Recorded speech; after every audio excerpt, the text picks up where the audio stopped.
एक बार एक किसान हर कभी आने वाली आंधी, तूफान, ओलावृष्टि, तेज धूप इत्यादि से परेशान हो गया, क्योंकि कभी कभी फसल ज़्यादा खराब हो जाती थी।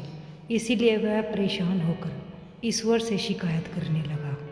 किसान बोला, आप ईश्वर तो हैं, लेकिन फसल को कब क्या चाहिए इसकी जानकारी नहीं है।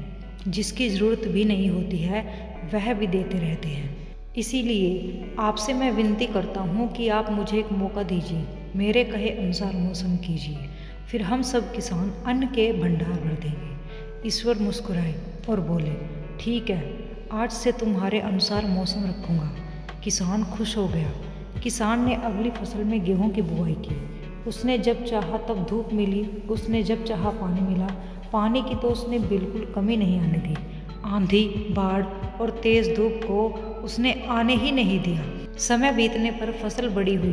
किसान भी बहुत खुश हुआ कि इस बार शानदार फसल दिख रही है। किसान ने मन ही मन सोचा कि ईश्वर को अब पता चलेगा कि अच्छी फसल के लिए क्या क्या जरूरी है। फालतू में ही किसान को परेशान करते रहते हैं। किसान फसल काटने के लिए खेत पहुंचा।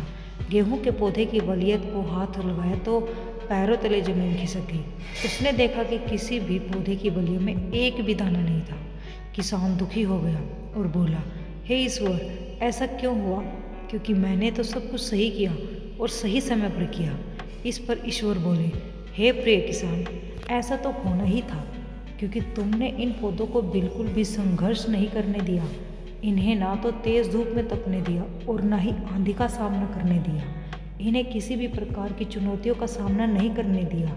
इसीलिए बाहर से भले ही अच्छे दिख रहे हो, लेकिन ये अंदर से बिल्कुल खोखले हैं। इनके अंदर कुछ भी दाने नहीं।